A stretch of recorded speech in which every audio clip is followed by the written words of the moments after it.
যারা নিজের সন্তানকে হত্যা করেছে, নিজের সন্তানকে হত্যা করেছে। অনেক হিন্দু মুসলিম আছে এখানে দাঁড়িয়ে বসে সন্তান হত্যা করেছেন। শুনে নিন, বিবাহের আগে যারা সন্তান হত্যা করেছেন, বিবাহের আগে যারা সন্তান হত্যা করেছেন অবৈধ সম্পর্ক করে, তারা পৃথিবীতে দুটো নিকৃষ্ট কাজ করেছেন, পাপ কাজ। এক নাম্বার, অবৈধভাবে আপনি সন্তান হত্যা করেছেন। দুই নাম্বার হলো আপনি ব্যভিচার করেছেন। বুঝতে পারছেন? আর বিবাহের পরে যারা সন্তান হত্যা করেছেন, কি হিন্দু কি মুসলিম, মনে রাখবেন আপনাদের ছাড় নেই। সৃষ্টিকর্তা বলছেন ওয়াইজাল মাউউদাতু সুইলাত বিআইয়ি যামবিন কুতিলাত, ওই সমস্ত মৃত সন্তানদেরকে আমি সৃষ্টিকর্তা পরকালে জীবিত করে জিজ্ঞাসা করব, কোন অন্যায়ের কারণে, কোন অন্যায়ের কারণে তোমাদের পিতামাতা তোমাদের হত্যা করেছিল। ওই মাসুম মাসুম বাচ্চারা বলবে, ওগো দয়াময়, আমরা হত্যা হতে চাইনি, বাপের পৃষ্ঠ হতে মায়ের পেটে থেকে আমরা যখন এলাম, আমাদের পিতামাতা খবর পেল আমার স্ত্রীর পেটে বাচ্চা এসে গেছে, দুজনে মিলে যুক্তি করলো এ বাচ্চাটা নেওয়া যাবে না। অতএব করলো কি, 499 টাকা দামের ট্যাবলেট খাইয়ে ইনজেকশনের মাধ্যমে, ওয়াশের মাধ্যমে আমাদের মেরে দিয়েছে। আজকের দিনে যদি নরকে দিতে হয়, আজকের দিনে যদি জাহান্নামায় বা নরকে দিতে হয়, ওই বাপ আর মাকে আগে জাহান্নামায় ঢোকাও, কারণ ওরাই আমাদেরকে হত্যা করেছে। এই জন্য অনুরোধ করে বলে যাচ্ছি, খবরদার যারা সন্তান হত্যা করেছেন, নিজের সন্তান স্ত্রীর পেটের বাচ্চা মেরেছেন, মনে রাখবেন আপনাকে নরক নরক নরক, জাহান্নাম জাহান্নাম জাহান্নাম, যতক্ষণ না আপনি ক্ষমা প্রার্থনা করে ফিরে আসেন ভালো দিকে। আপনারা কি জানেন সন্তান হত্যা করা মহাপাপ? কোরআনে বলা হয়েছে 3 নাম্বার হারাম। হারামের মধ্যে 3 নাম্বার হারাম হলো লা তাকতুলু আওলাদাকুম মিন খাশিয়াতি ইমলাক। সৃষ্টিকর্তা বলছেন তোমরা তোমাদের সন্তানদেরকে খাওয়াবার ভয়ে হত্যা করো না, খাওয়াবার ভয়ে হত্যা করো না, আমি তোমাদের খাওয়াই তাদেরও খাওয়াই, সুতরাং তাদেরকে হত্যা করে তুমি পৃথিবীতে মহা পাপ কাজ করো না। আজকের সন্তান হত্যা শুরু হয়ে গেছে। তবে এখন দুদিকে হত্যা হয়, মায়ের পেটে বাচ্চা থাকলে হত্যা করা হয়, আর মায়ের পেট থেকে বার হলে তারপরে হত্যা করা হয়। দুরকম হত্যা হয়, রাগ করবেন না, দুরকম হত্যা হয়। আর নারী নির্যাতন, নারীর প্রতি অত্যাচার, নারী মৃত্যু তো মানে অ্যাভেলেবেল হয়ে গেছে। শুনে নিন, আপনাদেরকে বলে যাচ্ছি, হিন্দু মুসলিম, যে বাড়িতে কন্যা সন্তান বেশি, যে বাড়িতে কন্যা সন্তান বেশি, সেই বাড়িতে সৃষ্টিকর্তার করুণা বর্ষণ বেশি। জোরে বলুন সুবহানাল্লাহ। মুসা বলে একজন নবী ছিল, নাম শুনেছেন আপনারা? শুনেছেন? আগের যিনি বক্তব্য রাখছিলেন উনি মুসা নবী আইয়ুব নবীর কথা বলছিলেন, মনে পড়ছে কি? অনেকে শুনেছেন, শুনে নিন। মুসা নবী একদিন, হিন্দু মুসলিম শুনে নিন, মুসা বলে একজন নবী ছিলেন, তিনি সৃষ্টিকর্তাকে একদিন বলছেন, ওগো দয়াময়, ওগো দয়াময়, ওগো দয়াময়, এই পৃথিবীতে যখন তুমি খুশি হও তখন তুমি কি করো? সৃষ্টিকর্তা বললেন, তখন আমি করি কি, আকাশ থেকে পানি বর্ষণ করি। সৃষ্টিকর্তা খুশি হয় যখন, তখন আকাশ থেকে পানি বর্ষণ করে। তারপরে মুসা নবী বলেছিলেন, এর থেকে বেশি খুশি হলে কি করেন?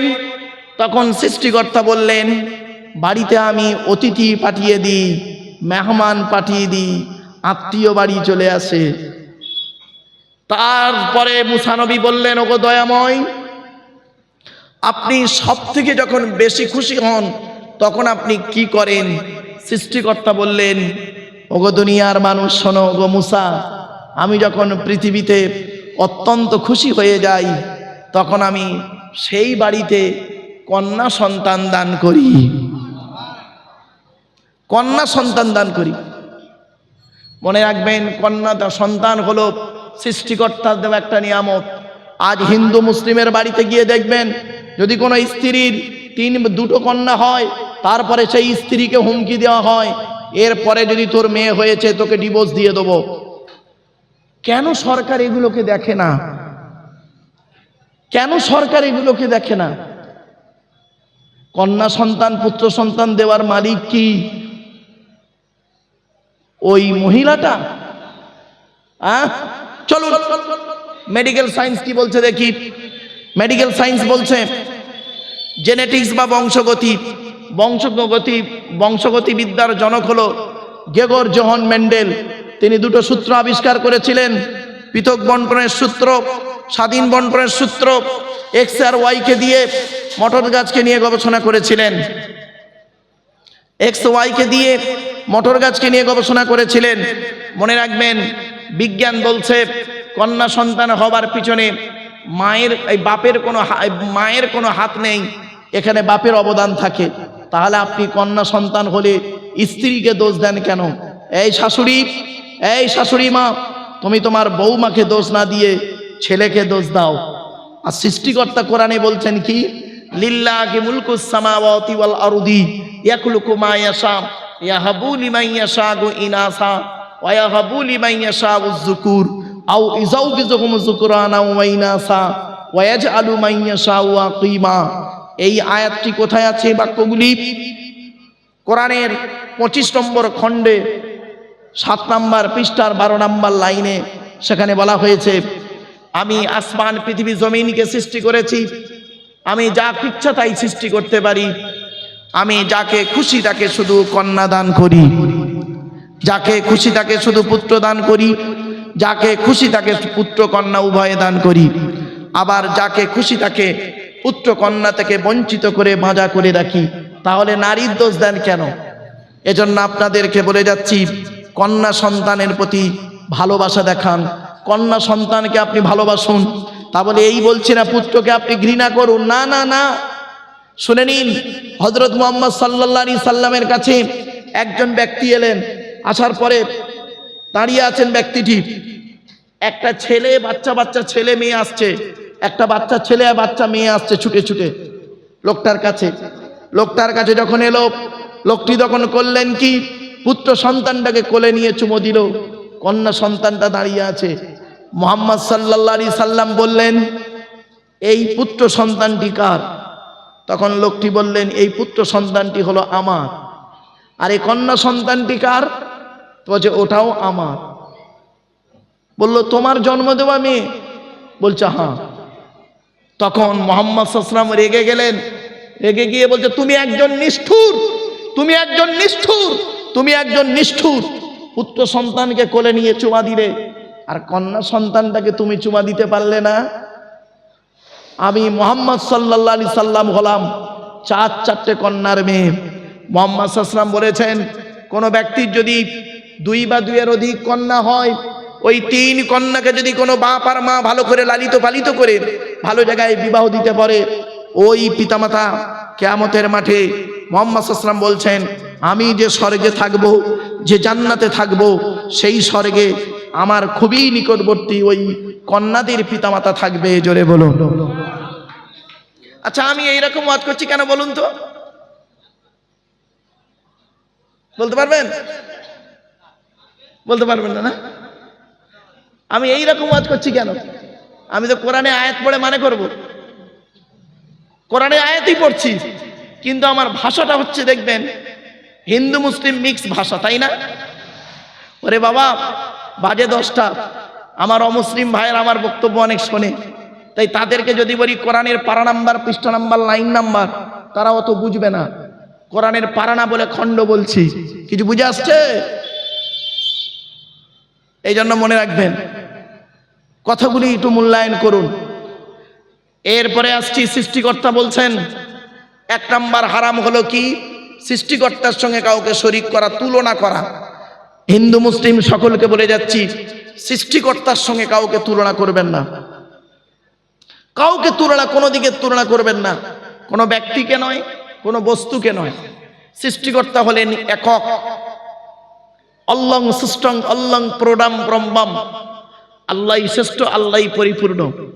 সুতরাং সৃষ্টিকর্তার সঙ্গে কোনো বস্তুর তুলনা করবেন না, সৃষ্টিকর্তার সঙ্গে কোনো ব্যক্তির তুলনা করবেন না, কোনো দিকের তুলনা করা যাবে না।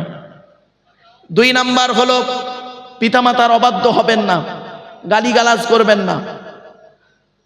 আপনারা জানেন, একটা ছোট্ট কথা আপনাদের বলি, মুসলিমদের কবরে দিলে আপনারা শুনেছেন মুসলিমদেরকে 3টে প্রশ্ন করা হবে, মান রব্বুকা, মান নাবিয়ুকা, ওয়া মা দীনুকা, তাই তো নাকি? তোমার রবকে, তোমার নবীকে, তোমার দিন কি? আচ্ছা, মুসলিমদের কি আলাদা একটা প্রশ্ন করা হবে নাকি? মা সিলসিলা তুকা, বলুন বলুন তো, সিলসিলাটা কি? তুই তবলিগ না ফুরফুরা না বেরেলি না জামাতি ইসলামী না আহলে হাদিস, বলবে নাকি? তাহলে কবরে এইরকম প্রশ্ন আপনাকে করা হবে না। কিয়ামতের মাঠে পরকালে যারা উঠবেন, কিয়ামত প্রত্যেককেই তো উঠতে হবে। পরকালে কোনোদিন সৃষ্টিকর্তা প্রশ্ন করবে বুঝি, পৃথিবীতে তবলিগ ফুরফুরা বেরেলি ওয়াহাবি কি ছিলিস? বলবে নাকি? তাও বলবে না। পৃথিবীতে তুই গোল জামা পরেছিস না চেরা জামা পরেছিস, গোল টুপি পরেছিস না লম্বা টুপি পরেছিস, এটা প্রশ্ন করবে? তাও করবে না। তাহলে যে প্রশ্ন আপনার কবরে হবে না, যে প্রশ্ন আপনাকে পরকালে হবে না, সেই প্রশ্নগুলো নিয়ে মারামারি করেন কেন পৃথিবীতে মূর্খের মতো? কয়েকদিন তো বাঁচবে না মুসলমানরা, সেইগুলো মারামারি করেন কেন? গোল টুপি, লম্বা টুপি, চেরা জামা, ফাড়া জামা, এইসব নিয়ে।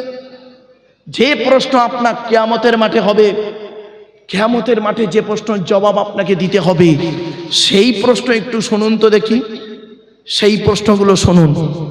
পরকালে কিয়ামতের মাঠে আপনাকে দুই ধরনের প্রশ্ন হবে। ক ধরন? দুই ধরন। একরকম প্রশ্ন হবে, একরকম সৃষ্টিকর্তার তরফ থেকে, সৃষ্টিকর্তার তরফ থেকে প্রশ্ন হবে। দু নাম্বার প্রশ্ন হলো মানুষের তরফ থেকে প্রশ্ন হবে। সৃষ্টিকর্তার তরফ থেকে কি প্রশ্ন হবে শুনে নিন। সৃষ্টিকর্তার তরফ থেকে প্রশ্ন হবে, তুই নামাজ পড়েছিলিস, রোজা রেখেছিলিস, জাকাত দিয়েছিলিস, ইত্যাদি ইত্যাদি। তো আপনি বলবেন কি, ওগো দয়াময়, নামাজ মাঝে মাঝে পড়েছি, মাঝে মাঝে ছেড়ে দিয়েছি, এইটুকুই আপনি বলবেন। আপনি ইচ্ছা করলে মাফ করতে পারেন, কারণ আপনি নিজেই বলেছেন আমি সকলের গুনাহ মাফ করব, শিরককারীর গুনাহ আমি মাফ করব না। দু নাম্বার হলো কি, বান্দার তরফ থেকে প্রশ্ন হবে। এই প্রশ্নতে প্রত্যেকেই কম বেশি ধরা পড়বেন। কি প্রশ্ন? সৃষ্টিকর্তা বলবে, তুমি পৃথিবীতে স্বামী হিসাবে কতটা পারফেক্ট ছিলে, স্বামী হিসাবে কতটা পারফেক্ট?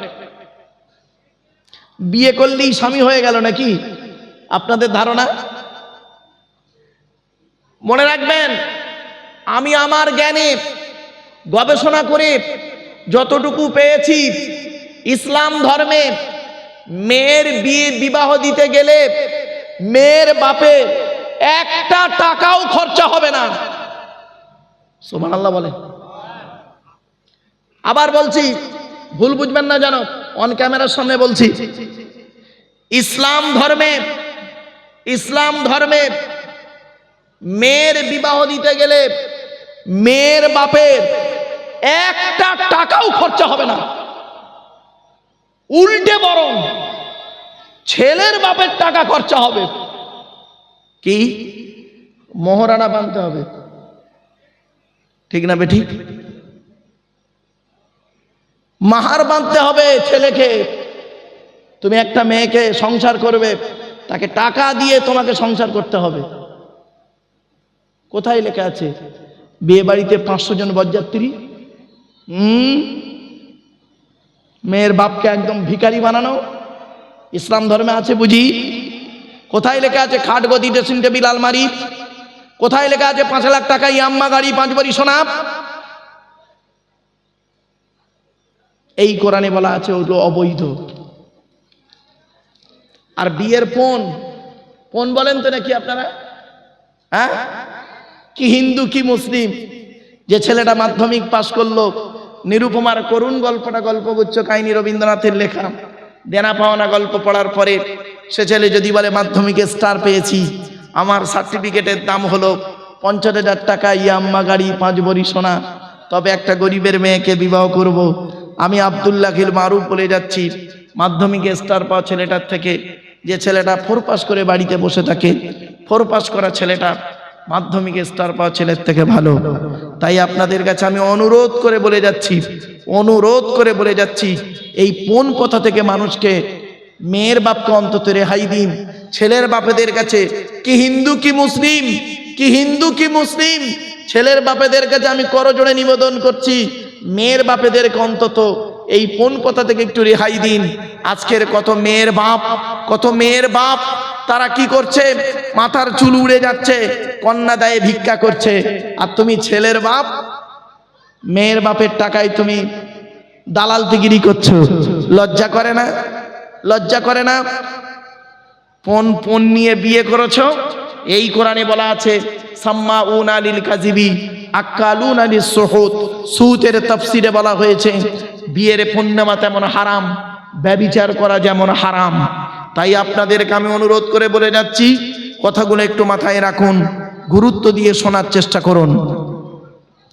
এবারে আসছি, 1 নম্বর প্রশ্ন হলো কিয়ামতের মাঠে স্বামী হিসাবে কতটা ভালো।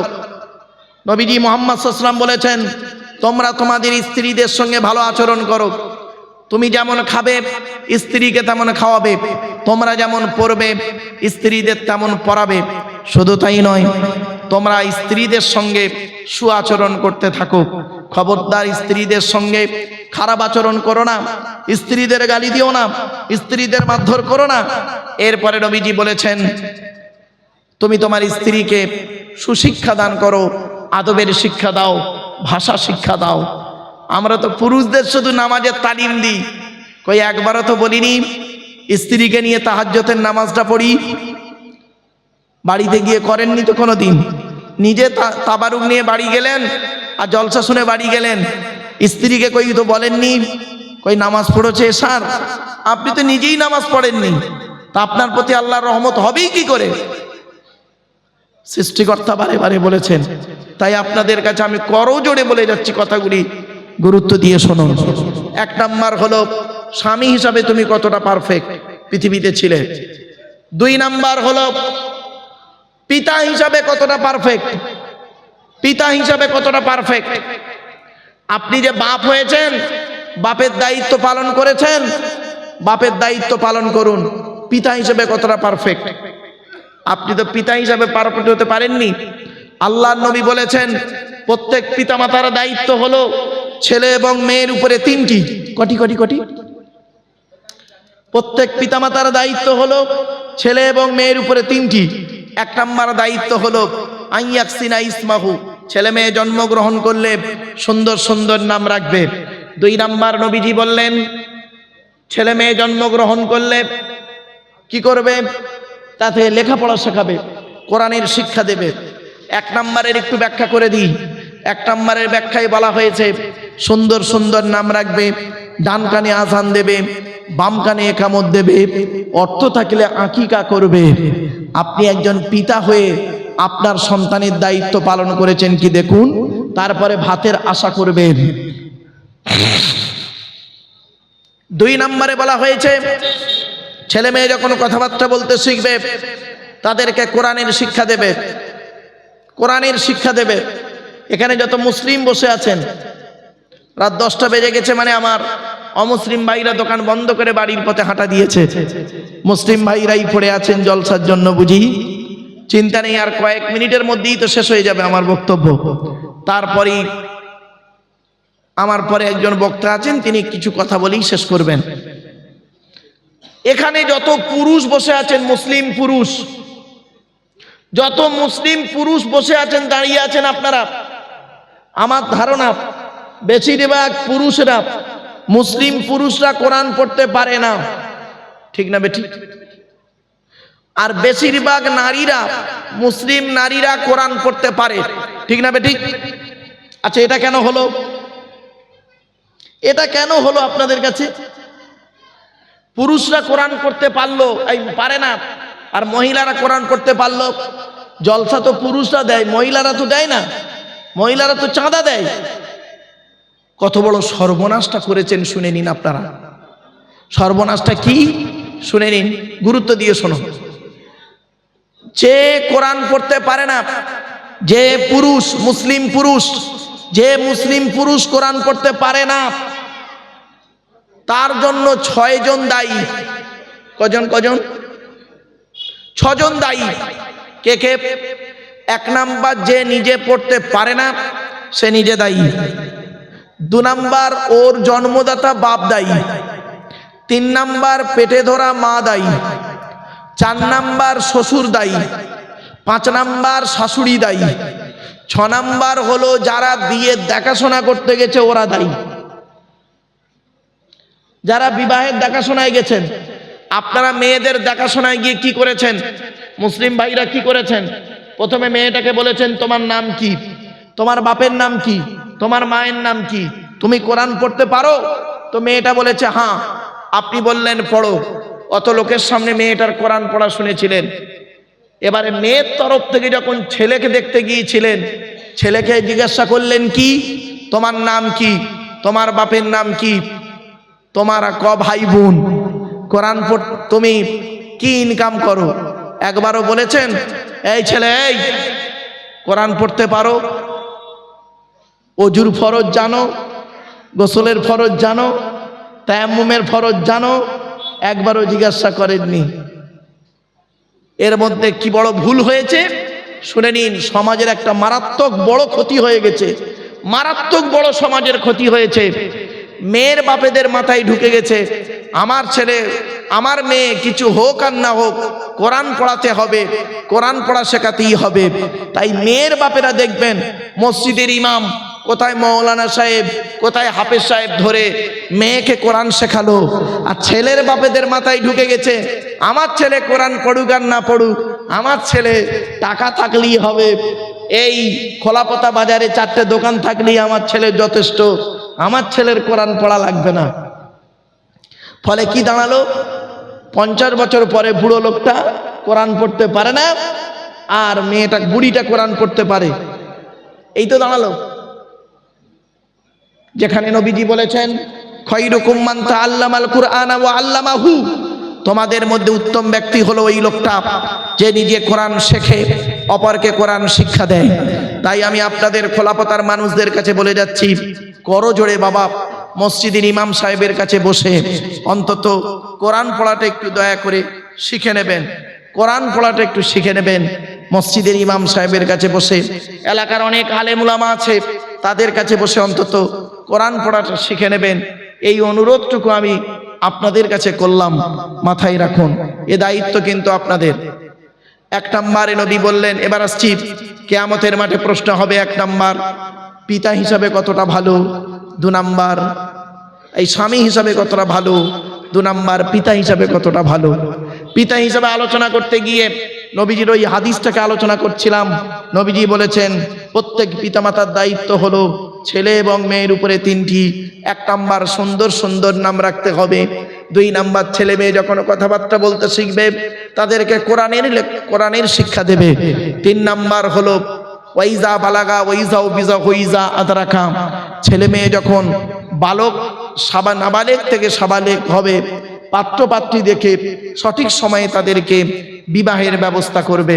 যদি সঠিক সময়ে তাদের বিবাহের ব্যবস্থা না করো, মনে রাখবেন সঠিক সময় যদি ছেলে মেয়েকে বিবাহ না দেন, ওই ছেলে মেয়ে যদি পরকীয়ায় লিপ্ত হয়, ওই ছেলে মেয়ে যদি জেনায় লিপ্ত হয়, ও চাচা দাড়িওয়ালা মুসল্লি নামাজি, তুমি এখানে মসজিদে নামাজ পড়ছো, তোমার মেয়েটা কি করছে? দেহ ব্যবসা করছে। তুমি এখানে মসজিদে নামাজ পড়ছো, তোমার ছেলেটা ব্যভিচারে লিপ্ত হচ্ছে, তাকে বিয়ে দাওনি বলে মনে রেখো সমস্ত পাপ, ছেলে মেয়ের পাপ তোমার ঘাড়ে পড়বে। তোমার কোনো টেনশন নিতে হবে না। দাঁড়াও, চোখ দুটো বন্ধ হোক, সঠিক সময়ে যদি ছেলে মেয়েকে বিবাহ না দেন। এবারে আসছি, তাহলে 1 নম্বর স্বামী হিসাবে কতটা ভালো, 2 নম্বর পিতা হিসাবে কতটা ভালো, 3 নম্বর হলো কি ছেলে হিসাবে কতটা ভালো।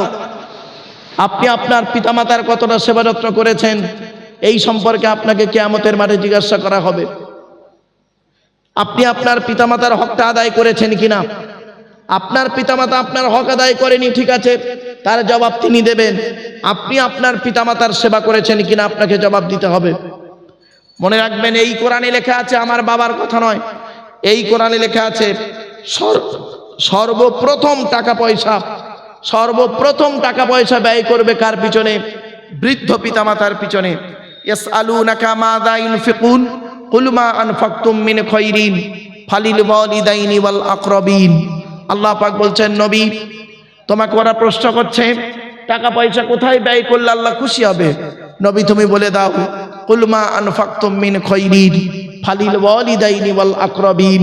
নবী তুমি বলে দাও টাকা পয়সাগুলো সর্বপ্রথম তোমরা তোমাদের বৃদ্ধ পিতামাতার পিছনে ব্যয় করবে, আল্লাহ খুশি হয়ে যাবে। বাপের পিছনে পয়সা ব্যয় করেছেন, মায়ের পিছনে পয়সা ব্যয় করেছেন, তা তো করেননি। বাম্মার পিছনে পয়সা ব্যয় করুন, কাজ হবে, কাজ হবে। বাম্মার পিছনে পয়সা ব্যয় করুন, বাম্মাকে কোনোদিন কাঁদাবেন না, বৃদ্ধ পিতামাতাকে কাঁদাবেন না। মাসের মাইনেটা পেয়ে না বুড়ো বাম্মার হাতে তুলে দেবেন, দেখবেন কোনোদিন আপনাকে কষ্ট দেবে না। শুধু তাই নয়, গাছের প্রথম ফলটা না বৃদ্ধ পিতাকে খেতে দেবেন, বৃদ্ধা মাকে খেতে দেবেন। পুকুরের বড় মাছের মাথাটা জন্মদাতা বাম্মাকে প্রথম খাওয়াবেন, দেখবেন কলজে ফেটে দোয়া চাইবে, এতে লাভ হবে আপনার। অনুরোধ করে আপনাদের বলে যাচ্ছি কথাগুলি। এরপরে আসছি কিয়ামতের মাঠে আপনাকে প্রশ্ন করা হবে, আপনি ভাই হিসাবে কতটা ভালো। ভাই হিসাবে, ভাই মারা, বাপ মারা গেছে, বড় ভাই তুমি বেঁচে আছো, ছোট ছোট ভাইদের সম্পত্তি নিজের নামে রেকর্ড করে বসে আছো, তুমি আবার হাজি সাহেব, তোমাকে হাজি বলতেই ঘৃণা লাগে। আল্লাহর কোরআন বলছে, ইন্নাল্লাযীনা ইয়াকুলুনা আমওয়ালাল ইয়াতামা যুলমান ইন্নামা ইয়াকুলুনা ফি বুতুনিহিম নারা ওয়া সায়াসলাউনা সাঈরা। কোরআনে আল্লাহ পাক বলেছেন, নিশ্চয়ই যারা এতিমের মাল ভক্ষণ করে, গরিবের মাল যারা ভক্ষণ করে, তারা তাদের পেটে নরকের আগুনগুলো ঢোকাতে শুরু করে। আমি আল্লাহ তাদের জন্য সাইরি নামক জাহান্নাম নির্ধারিত করে রেখে দিয়েছি। মনে রাখবেন, এতিমের মাল কোনোদিন খাবেন না। অনেকে আছে দেখবেন এতিমের মাল খেয়ে নেয়, বাপ মরে গেছে, ভাই মরে গেছে, কেউ নেই, এতিমের মাল ভক্ষণ করে নেয়। মনে রাখবেন, এতিমের নামে চাঁদা তুলে, এতিমের নামে চাঁদা তুলে, মাদ্রাসা মসজিদের নামে চাঁদা তুলে অনেকে নিজে পেটে খেয়ে নেয়। রাগ করবেন না, অনেকে এতিমের নামে চাঁদা তুলে, মাদ্রাসা মসজিদের নামে চাঁদা তুলে গাড়ি বাড়ি বিল্ডিং করে নেয়। মনে রাখবেন, কবরে শুতে হবে, কবর কাউকে ছাড়বে না। এতিমের সম্পদ যদি আপনি খেয়েছেন, মেরেছেন, আপনাকে জবাব দিতে হবে। এখানে আমরা অনেকেই বসে আছি, এতিমের মাল বিভিন্ন অ্যাঙ্গেল থেকে খেয়ে নিয়েছি। তাই আপনাদেরকে আমি অনুরোধ করে বলে যাচ্ছি, বাবা এগুলোকে একটু পরিবর্তন করুন। এরপরে আসছি, কিয়ামতের মাঠে আপনাকে ধরা হবে, আপনি দুলাভাই হিসাবে কতটা পারফেক্ট। দুলাভাই বলেন তো না বোনাই বলেন আপনারা? আরে ভাই বলুন না, দুলাভাই, দুলাভাই নাকি? বাহ, শুনে নিন, এই দুলাভাই যারা হয়েছেন, তুমি জানো তোমার শালির থেকে তোমাকে পর্দা করতে হবে। অনেক দুলাভাই আছে দেখবেন শালিকে নিয়েই আনন্দ করছে, শালিকে নিয়েই বেড়াতে বেরিয়ে গেল, আর বউটা করলো কে? এই মেয়ে ছেলে, তোমার লজ্জা করে না? তুমি তোমার স্বামীটাকে একদম মনে করলে, বোনটাকে মনে করেছো নিজের মায়ের পেটের বোন মনে করবে? মনে রেখো, তুমি যখন 9 মাসের গর্ভবতী হবে, ওই শালিটাই তখন, না জানি আল্লাহ 1 মাসের গর্ভবতী না হয়ে যায়। কথাটা শুনতে খারাপ লাগলো না? শুনতে খারাপ লাগলো, বাস্তব কথাটাই বললাম। খবরদার নয়, তুলা ভাইদেরকে কিয়ামতের মাঠে জিজ্ঞাসা করা হবে তুমি কতটা পারফেক্ট ছিলে। তারপরে ধরা হবে কাকে? শুনে নিন, পুরুষদের হচ্ছে এখন। তারপরে ধরা হবে দেবর। দেবর কি বলেন আপনারা? দেবর গো বাবা, দেবর কি বলেন আপনারা? বোঝেন? হ্যাঁ, স্বামীর পরেরটাকে, স্বামীর পরেরটাকে দেবর বলে, স্বামীর উপরেরটাকে কি বলে? ভাসুর।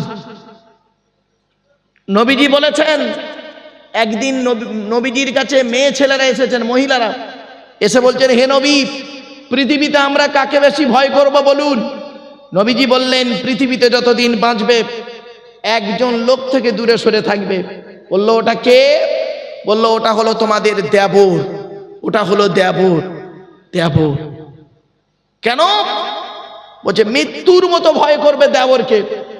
অনেক দেবর আছে দেখবেন, আমার দাদার শালি, যা ইচ্ছা তাই করতে পারি, ফিরি ফিরি। রাগ করো না, অতি বাস্তব কথাটাই বললাম। খবরদার, দেবরদের থেকে সাবধান, মৃত্যুর মতো ভয় করো, নবীজি বললেন। এরপরে ধরা হবে কাকে শুনে নিন, এরপরে ধরা হবে কাকে? দাদুকে। দাদু, দাদু বলেন তো নাকি? বাপের বাপকে কি বলেন? বাপের বাপ, দাদুকে ধরা হবে। এই দাদু যারা হয়েছেন, নাতির দায়িত্ব পালন করেনি। অনেক দাদু আছে দেখবেন, কি হিন্দু কি মুসলিম, নাতিদের সঙ্গে মানে ছেলের ঘরের ছেলের সঙ্গে খারাপ আচরণ করে। দাদু তো বাজে বাজে ভাষায় আর কি মারছে। নবীজি বলেছেন খবরদার এ কাজ করবে না। তোমার ছেলের ঘরের ছেলেকে তুমি কি করবে? তাকে ভালোবাসো, তার সঙ্গে খেলা করো, তাকে আদর দাও, তাকে সুন্দর ভাষা শেখাও, তাকে নিয়ে বাইরে বেরো, তোমাকে তোমার আদর্শে আদর্শিত করো তাকে। অনেক দাদু আছে দেখবেন কত অভদ্র, নিকৃষ্ট, জঘন্য, নোংরা, নাতির সঙ্গে কথা বলে বাজে ভাষায়, গালি দিয়ে ভাষা শেখায় তাদেরকে। ছি, লজ্জা করা উচিত। অনেক দাদু আছে দেখবেন, অনেক বাপ আছে, বাপের 4টে ছেলে, বড় ছেলেরা পয়সা দেয় বলে বড় ছেলের ছেলেকে কোলে করে নেয়, খাবার দেয়, আর নাতিদের দেখে না। অনেক দাদু আছে দেখবেন, বাপের 4টে ছেলে, মেজ ছেলেটা পয়সা দেয় বলে গোপনে একটা দোকান ছিল খোলাপতা বাজারে, গোপনে মেজ ছেলের নামে লিখে দিল। আর ছেলেগুলোকে জন্ম দিয়েছিল, বানে ভেসে এসছিল। মনে রেখো, 1 ঘন্টা ন্যায় বিচার করা, 1 ঘন্টা ন্যায় বিচার করা 60 বছর আরাধনা উপাসনার সমতুল্য। জোরে বলুন, 1 ঘন্টা ন্যায় বিচার করা। 1 ঘন্টা ন্যায় বিচার করতে শিখুন। আমি আপনাদেরকে অনুরোধ করে বলে যাচ্ছি। এবারে লাস্ট হলো কি, নানাদের ধরবে। নানা, নানা, নানা কাকে বলে ভাই? মেয়ের বাপকে নাকি? মায়ের বাপকে নানা বলি আমরা। নানাদের ধরবে। তুমি নানা, তুমি তোমার ছেলের ঘরের ছেলেকে দেখো না, মেয়ের ঘরের ছেলেকে বেশি ভালোবাসো। আরে একজন মূর্খ লোক, তাকে আমি বলেছি বাবা, তার ছেলে আমাকে, আমি স্টেজে ওঠার আগে তার ছেলে এসে আমাকে বলছে, হুজুর আপনি একটু ওয়াজটা করবেন তো। বললাম কি ওয়াজ বাবা? বলছে একটু দাদুর ওয়াজ করবেন। আমার বাপ আমার ছেলেদের দেখে না, আমার ছেলেকে খাবার কিনে দেয় না, মিষ্টি কিনে দেয় না, লজেন পর্যন্ত কিনে দেয় না, কিন্তু আমার সমস্ত টাকা পয়সা আমি আমার বাপের হাতে তুলে দিই। তারপর কি করে? বলছে আমার বোন আছে, আমার বোনের একটা মেয়ে আছে আর ছেলে আছে, তাদেরকে না খালি আনন্দ ফুর্তি করে, তাদেরকে নিয়ে চলাফেরা করে, তাদেরকে নিয়ে খাবার কিনে দেয়, তাদের পিছনে পয়সা ব্যয় করে। এটা কি ইসলামে আছে? ভালো। ছেলেটা চলে যাওয়ার কিছুক্ষণ পরে আমি চা খাচ্ছি, ছেলেটার বাপ এসছে। ছেলেটার বাপ এসছে, এসে আমাকে বলছে, হুজুর আপনি একটু পিতামাতার সেবা যত্ন নিয়ে একটু ওয়াজ করবেন তো। কিছু বুঝতে পারছেন আমার ভাষা? ছেলেটা বলে গেল ওই কথা, আর ছেলেটা বাপ এসে বলছে, এখনকার ছেলেরা বাম্মার দেখে না, একটু ওয়াজ করবেন হুজুর, বাম্মার ওয়াজটা করবেন। তখন আমি বললাম, কি বলবো বাবা, আমি তো আর জানি না ওর ছেলে ওটা, ওর ছেলে ওটা তো আমি আর জানি না। তখন আমি বলছি, এইমাত্র একজন ছেলে এলো, এসে বলল এই এই ব্যাপার, তার ছেলেকে তার বাপ দেখে না, আর তার বোনের ছেলেকে মানে মেয়ের ঘরের ছেলেকে বাপ ভালো দেখে। তখন বলছে, ও তো ছেলেটা জানেই না আমার নবীর আল্লাহ কন্যা সন্তান দিয়েছিলেন। বলছে আমাকে, আমার ওয়াজ শোনাচ্ছে, আমার নবীর কন্যা সন্তান 4টে ছিল, মা ফাতেমার বাচ্চা হাসান আর হুসাইনকে আমার রাসূল খুব ভালোবাসতেন, তাই আমি আমার মেয়ের ঘরের মেয়েকে, ছেলে মেয়েকে ভালোবাসি। তখন আমি বুঝলাম এ তো মারাত্মক মূর্খ লোক, মারাত্মক মূর্খ লোক। অনেকের ধারণা আছে গো বাবা, এখানে অনেকের ধারণা হয় যে নবীজি ফাতেমার বাচ্চাকে ভালোবাসতেন, তাই আমার মেয়ের ঘরের ছেলেকে বেশি ভালোবাসবো, ছেলের ঘরের ছেলেকে দেখবো না। ওরে বোকা, তুই মরে গেলে জানাজা পড়ানোর দায়িত্ব হলো ওই ছেলেটার, ছেলেই জানাজা পড়াবার দায়িত্ব হোক, তুমি তো জানো না। তখন আমি বললাম, ওরে বোকা। তখন লোকটাকে বললাম, বাবা আল্লাহর নবীর যদি কোনো পুত্র সন্তান থাকতো আর তার যদি কোনো ছেলে থাকতো, নবীজি হাসান হোসাইনের মতো তাকেও ভালোবাসতো। ঠিক না বেঠিক? আল্লাহ দেয়নি। তিনটে পুত্র সন্তান হয়েছিল নবীজির। বাল্যকালে আল্লাহ ডেকে নিয়েছে। বড় ছেলেটার নাম হলো কাসেম, তারপরে হলো তাহের বা তৈয়েব, ছোট ছেলেটার নাম হলো ইব্রাহিম। নবীর তিনটে পুত্র সন্তান বাল্যকালে আল্লাহ ডেকে নিয়েছে। আর চারটে কন্যা সন্তান কে কে? জয়নাব, উম্মে কুলসুম, রুকাইয়া, ছোট মেয়েটার নাম ফতেমা। ফতেমার দুটো ছেলে ছিল হাসান আর হোসাইন। তাই নবীজি হাসান হোসাইনকে ভালোবেসেছেন বেশি, এটা স্বাভাবিক। যদি নবীজির ছেলের ঘরের ছেলে থাকতো, নবী তাকেও ভালোবাসতো। জ্বলন্ত প্রমাণ আপনাদের দিচ্ছি, শুনে নিন। ইব্রাহিম নবীর ছেলে, ইব্রাহিম নবীর কটা ছেলে জানেন? শুনে নিন। ইব্রাহিম নবীর দুটো স্ত্রী, বড় স্ত্রীর নাম সারা, ছোট স্ত্রীর নাম হাজেরা।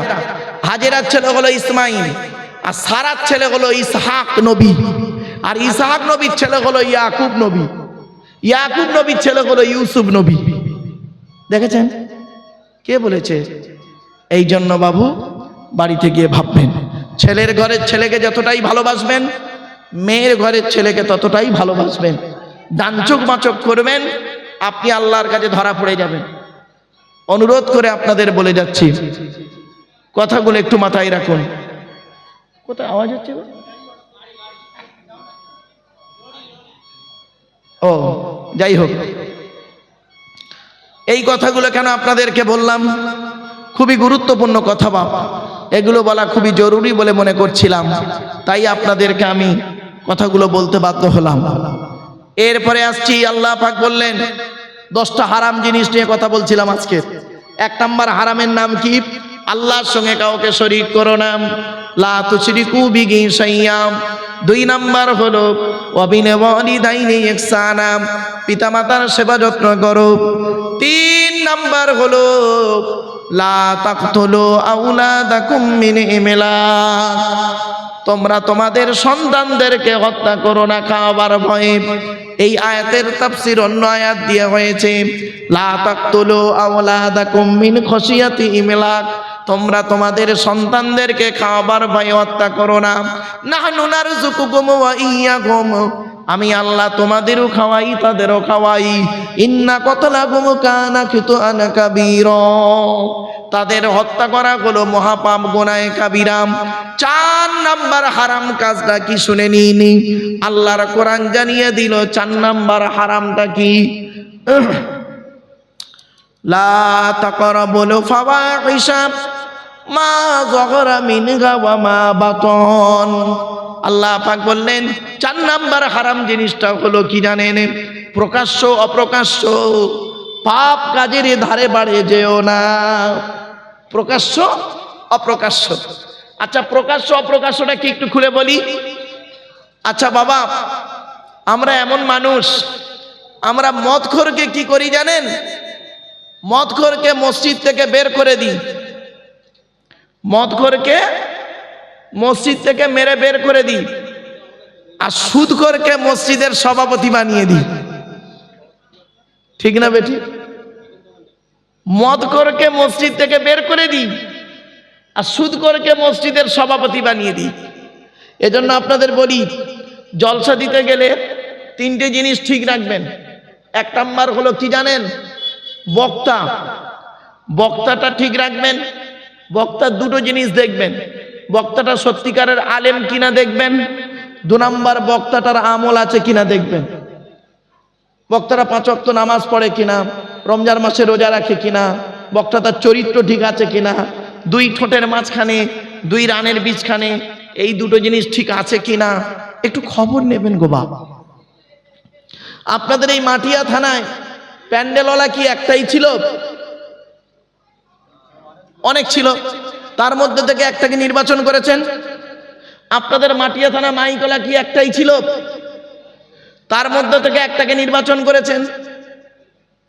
আপনি একটা মাইক নির্বাচন করতে পারলেন, একটা প্যান্ডেল নির্বাচন করতে পারলেন, একটা বক্তা নির্বাচন করতে পারলেন না? করবেন, অনুরোধ করে বলে যাচ্ছি। 2 নাম্বার হলো কমিটি। জলসা কমিটি হতে গেলে 3টে গুণ লাগবে। কটা?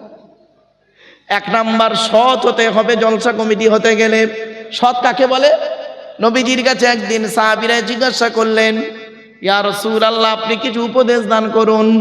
আল্লাহর নবী বললেন, তোমরা আমাকে দুটো জিনিসের গ্যারান্টি দাও, আমি মুহাম্মদ সাল্লাল্লাহু আলাইহি ওয়াসাল্লাম তোমাদের জান্নাতের গ্যারান্টি দিয়ে দেব। এক নাম্বার নবীজি বললেন, দুই ঠোঁটের মাঝখানে এই জিভের গ্যারান্টি দাও, হারাম খাবার খাওয়া থেকে জিভটাকে ঠিক করো, বাজে ভাষা বলা থেকে জিভটাকে ঠিক করো, পরনিন্দা পরচর্চা করা থেকে জিভটাকে ঠিক করো। দুই নাম্বার হলো দুই রানের বীজখানে লজ্জাস্থানকে হেফাজত করো। নবীজি বললেন, দুই ঠোঁটের মাঝখানে দুই রানের বীজখানে এই দুটো জিনিসের গ্যারান্টি যদি তোমরা আমাকে দাও, আমি মুহাম্মদ সাল্লাল্লাহু আলাইহি ওয়াসাল্লাম তোমাদের জান্নাতের গ্যারান্টি দিয়ে দেব। যান বাড়ি চলে যান, গিয়ে দেখবেন হয় চাচার নিচে খারাপ, নয় চাচার উপরে খারাপ। বাস্তব কথা বললাম। তাই এক নাম্বার বাবা জলসা কমিটি হতে গেলে এক নাম্বার হলো সৎ হতে হবে, দুই নাম্বার হলো জলসা কমিটি হতে গেলে হালাল খাবার খেতে হবে, তিন নাম্বার হলো বাবা জলসা কমিটি হতে গেলে 5 ওয়াক্ত নামাজি হতে হবে। ও বাবা, জলসা কমিটি তো দূরের কথা, 5 ওয়াক্ত নামাজ তো দূরের কথা, জুম্মার নামাজি অনেকে পড়ে না। এবার আসছি, শ্রোতা হতে গেলে 3টে গুণ লাগবে আপনাদের। এক নাম্বার কি জানেন? শরীর পাক হতে হবে। তো এখানে যারা বসে আছেন বাবা, শরীরটা আপনাদের পাক আছে, হয়তো অনেকের ওযু এখন নাও থাকতে পারে। 2 নাম্বার হলো কাপড় পাক। আপনারা যে যেমন কাপড় পরে আছেন, আপনাদের প্রত্যেকের কাপড়টা পাক আছে, এটা আমার বিশ্বাস। 3 নাম্বার হলো কি জানেন? জায়গা পাক। বাবা, এই প্লাস্টিকটা কোথাকার প্লাস্টিক? প্যান্ডেল ওলাদের নাকি? হ্যাঁ হ্যাঁ, আই হয়েছে। এই প্লাস্টিকটা প্যান্ডেল ওলারা জীবনে কোনো দিন 3 বার করে ধৌত করে না, আজকের এখানে বিছিয়ে দিয়েছে। খাওয়া দাওয়ার পরে দেখবেন আপনারা চলে যাবেন, গোটা কত কুকুরও চলাফেরা করবে, আপনারা অনেকে জুতো পায়েদের উপরে চলাফেরা করবেন। প্যান্ডেলওয়ালা আবার এটাকে গুড়িয়ে নিয়ে পাশের গ্রামে জলসায় বিছিয়ে দেবে কালকে। একজন সত্যিকারের নামাজি মুসল্লি লোক, যার শরীর পাক কাপড় পাক, এই জায়গাটায় বসার কারণে, ওই প্লাস্টিকটায় বসার কারণে তারা কাপড়টা নাপাক হয়ে যাবার সম্ভাবনা খুবই বেশি, ঠিক না বেটি? এই জন্য উচিত কি ছিল, এই প্যান্ডেলওয়ালাদের প্লাস্টিকের উপরে মসজিদের মুসাল্লাগুলো এনে যদি সুন্দর করে বিছিয়ে দিতেন, অত্যন্ত ভালো লাগতো বাবা। কথাগুলো শুনতে হয়তো খারাপ লাগলো। আর সব থেকে উত্তম জায়গা হলো জলসার, কোথায় জানেন? মসজিদ হলো সব থেকে উত্তম জায়গা জলসা করার।